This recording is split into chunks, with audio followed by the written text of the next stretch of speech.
Mantenhamos os nossos corações.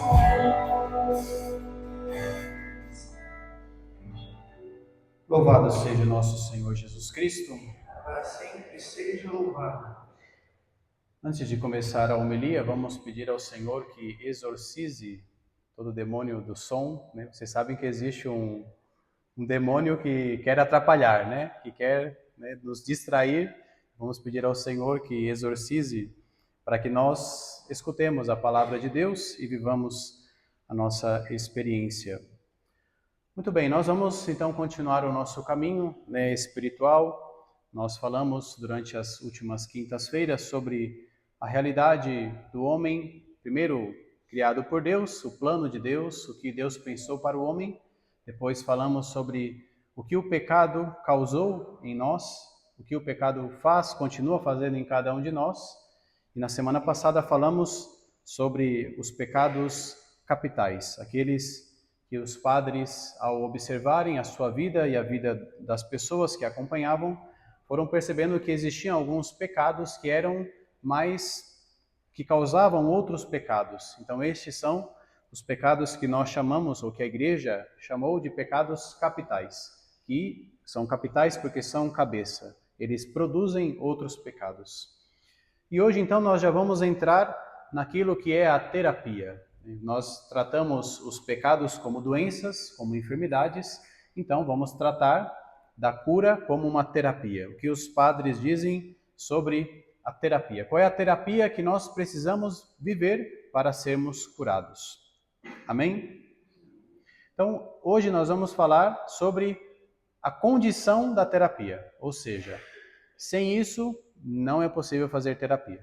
Sem isso que eu vou falar, ninguém pode ser curado. Isso é uma necessidade, é uma condição. Nós precisamos viver isso para que Deus possa fazer o seu processo de cura em nós. Então, em primeiro lugar, nós precisamos reconhecer que estamos doentes. Nós, pecadores, estamos doentes e precisamos de cura. E da mesma forma que quando nós estamos doentes fisicamente, uma doença física, nós procuramos quem? Um médico, né? Quem está doente procura um médico, porque você sabe, você confia que o médico, porque estudou, vai saber te dar o remédio exato para aquela doença, não vai procurar te curar. Então, da mesma forma, quando nós estamos doentes espiritualmente, quem nós procuramos? O médico. E quem é um médico que pode nos curar das nossas doenças espirituais? Jesus. Ele é o médico. E é bonito porque Jesus, lá no capítulo 9 de Mateus, é o evangelho que nós meditamos nesses dias atrás, ele diz: os sãos não precisam de médico, e sim os doentes. Não vim chamar justos, e sim pecadores ao arrependimento. Então, Jesus, ele se apresenta como o médico, aquele que veio para curar definitivamente as nossas feridas, a nossa enfermidade. Então, primeiro é isso, entender quem é o médico que nós precisamos recorrer para a nossa cura, para a nossa terapia. É Jesus. Sem essa condição primeira, ninguém pode ser curado. Não existe cura que não passe por Jesus. Não existe processo de terapia que não passe por Ele. Nós precisamos dele para nos curar. A cura não vem de nós. Nós não conseguimos obter a cura pelas nossas forças, pelos nossos méritos, pelas nossas práticas, o que seja. É preciso passar por Jesus. E existe um padre do deserto chamado São Macário, que ele dizia o seguinte: a ferida incurável que padecíamos só podia ser curada pelo Senhor. Por isso ele veio em pessoa, pois nenhum dos anciãos, nem a lei, nem os profetas eram capazes de pôr remédio. Só ele, vindo, curou esta ferida incurável da alma. Então, a ferida do pecado que nós carregávamos era uma ferida incurável. Quando nós lemos o Antigo Testamento, nós encontramos a intervenção de Deus, a revelação de Deus, Deus que enviou profetas, Deus que realizou tantos sinais, tantos prodígios, mas tudo isso ainda era uma preparação para a vinda de Jesus. Como nós escutamos no Evangelho de ontem, Jesus diz: eu vim para dar plenitude à lei. Então, eu sou a plenitude da lei. Então, a única pessoa que pode nos curar é Jesus. Ele é o único. E a sua missão é de nos curar. O nome Jesus, Yeshua, significa Deus salva. Ele é o Salvador. E como Ele nos salva? Como Ele nos cura?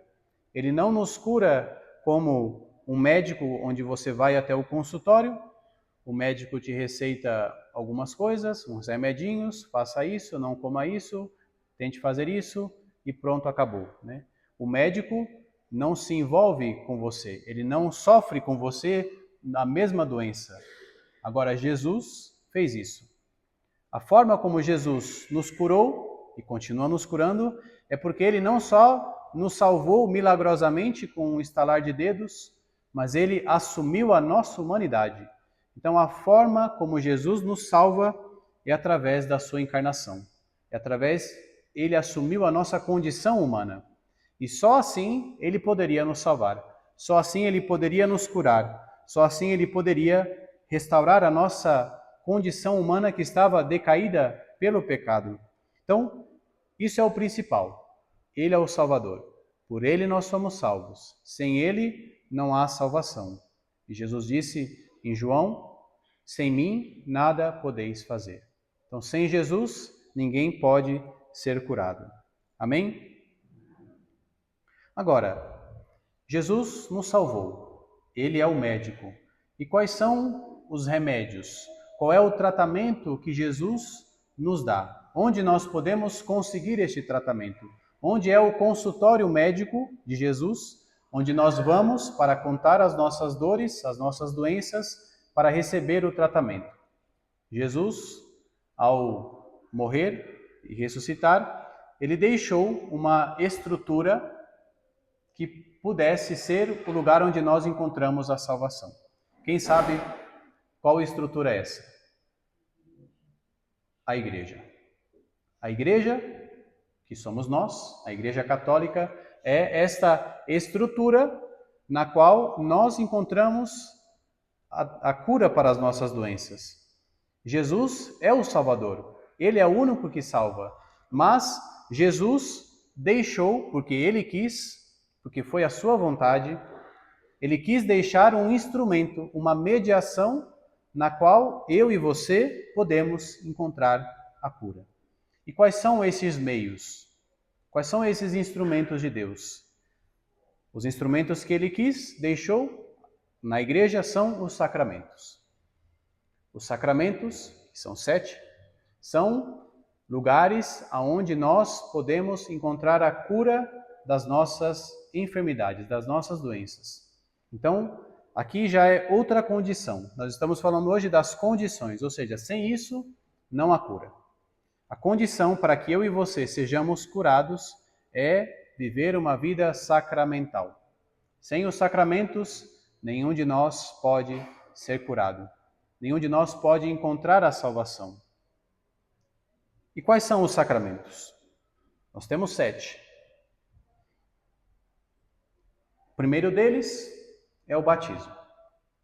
Todos nós que já fomos batizados, quem não foi batizado ainda pode buscar o batismo, porque a salvação começa pelo batismo. E não vou entrar aqui na polêmica de se quem não é batizado vai se salvar ou não vai se salvar, porque não sou Deus para dizer isso. Mas o que é certo, o que nós sabemos é Jesus, Deus, deixou um meio pelo qual nós conseguimos a salvação de modo, entre aspas, mais fácil. E qual é este meio? O batismo. Jesus disse lá, quando enviou os discípulos, depois da sua ressurreição: ide por todo mundo, pregai o Evangelho e batizai, em nome do Pai, do Filho e do Espírito Santo. Então, o batismo que a igreja prega não é porque a igreja um dia acordou e falou: vamos batizar as pessoas.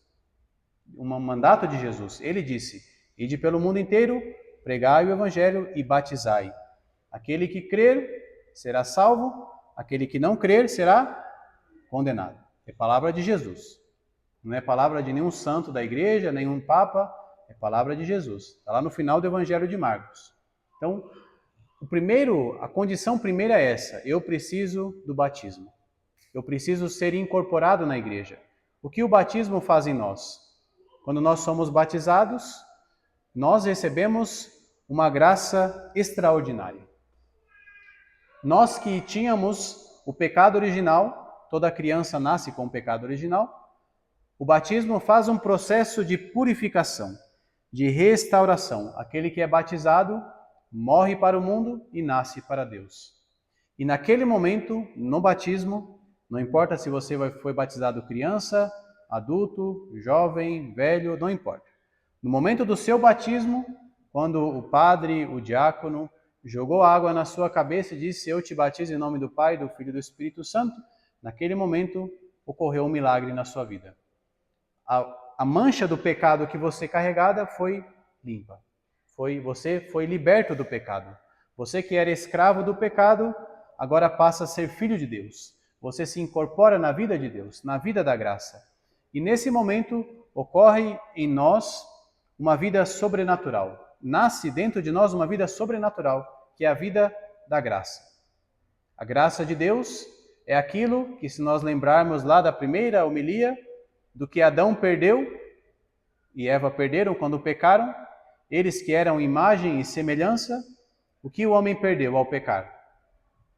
A semelhança. A imagem ele continua carregando, mas ele perdeu a semelhança. E o que era a semelhança? A semelhança é a possibilidade de chegar a ser como Deus. Isso o homem perdeu ao pecar. Mas Jesus nos devolve isso como? Através do batismo.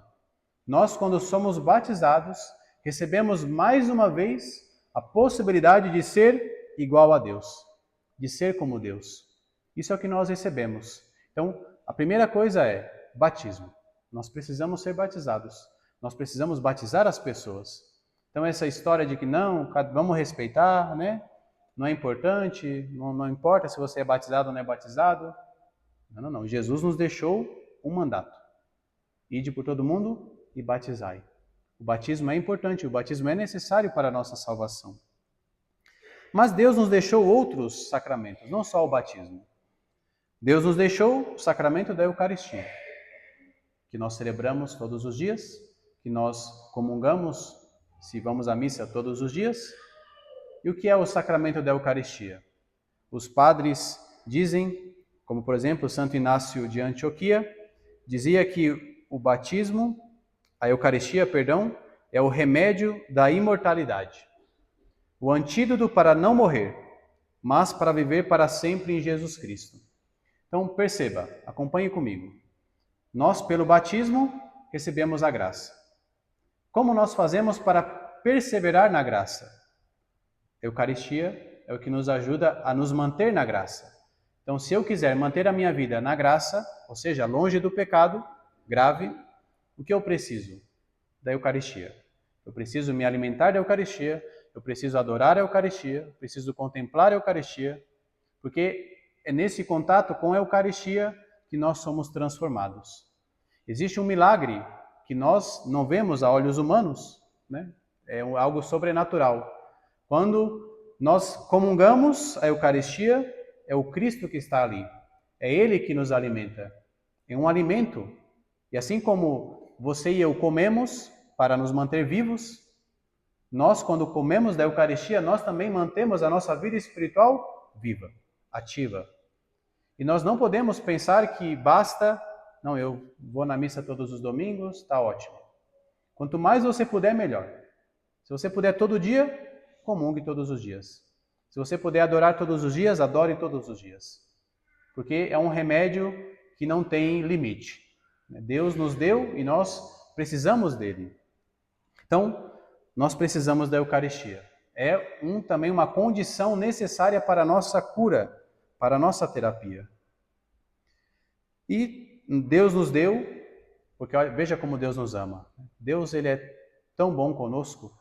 Além de nos resgatar do nosso pecado, além de nos devolver a possibilidade de chegar a ser como Ele, de chegar à santidade, Ele nos dá o alimento para isso e ainda nos dá a possibilidade de, se você e eu, por acaso, na nossa vida, pecarmos, nós temos a possibilidade de receber de volta a graça do batismo. Veja se Deus não nos ama. Veja se nós temos desculpa para dizer que Deus não nos deixou nada para a nossa salvação. E o que é este sacramento que eu e você podemos recorrer quando nós pecamos? A confissão, o sacramento da penitência. E São João Crisóstomo chamava o sacramento da penitência de tribunal da misericórdia. É onde aquele que é culpado chega e sai absolvido. Você conhece algum tribunal onde isso acontece? Bom, pode acontecer, né? Porque hoje em dia, infelizmente, né? Mas num tribunal justo, aquele que é culpado é condenado. Sim ou não? Bom, no tribunal da misericórdia isso não acontece. Você chega culpado e sai absolvido. Onde você vai encontrar isso? Onde você pode chegar, confessar o seu pecado e você sai limpo, você sai absolvido. Somente no sacramento da confissão nós recebemos isso. Então, essas três coisas, esses três sacramentos são os principais. As principais condições para a nossa cura. Então, você quer ser curado? Batismo. Se você já foi batizado, glória a Deus, louvado seja. Se você já foi batizado, Eucaristia. Se você já fez a comunhão, claro. Eucaristia, comungue, adore Jesus na Eucaristia e busque o sacramento da penitência. Padre, quantas vezes eu posso me confessar? Se você estiver arrependido, quantas vezes você quiser. A igreja nos pede que, no mínimo, nós nos confessemos uma vez ao ano. É o mínimo que nós precisamos fazer. Mas não viva do mínimo. Aquele que vive do mínimo, um dia, é aquela coisa, a pessoa que anda sempre na gasolina ali na reserva, né? Vai dar certo, vai dar certo. Um dia acaba a gasolina. Então, não viva do mínimo. Quanto mais você puder, melhor. Sacramento da penitência para nos restaurar, para nos devolver a vida da graça. Então essas são as condições. Sem isso, meus irmãos, não há cura. Sem isso, não há possibilidade. Você pode fazer o que for, você pode rezar o que rezar, pode fazer jejum o que for. Sem essas três coisas, nós não conseguimos a cura. Então peçamos a Jesus que nos dê a graça da conversão, do passo que nós precisamos dar, de buscar esses lugares onde nós podemos encontrar a cura para a nossa vida. Quão triste seria se nós nos perdêssemos na vida sem encontrar o lugar. É a mesma coisa, nós recentemente vivemos a época da pandemia, tão difícil para todos nós, então tanto medo, né, sair de casa ou ser contaminado, não há cura, não há vacina. Agora imagine se no começo da pandemia alguém dissesse, eu tenho a cura, mas ninguém fosse lá para ser curado. Você iria buscar a cura se alguém dissesse, aqui nesse hospital tem uma vacina que cura até esqueci o nome da doença da pandemia, o Covid, né? Você iria lá buscar sim ou não? Pois bem, nós temos a cura espiritual a nosso alcance. Mas muitas vezes nós não buscamos. Muitas vezes nós vamos deixando e vamos deixando. Então recorramos a esses lugares onde nós podemos encontrar a cura para a nossa doença espiritual. Glória ao Pai, ao Filho e ao Espírito Santo.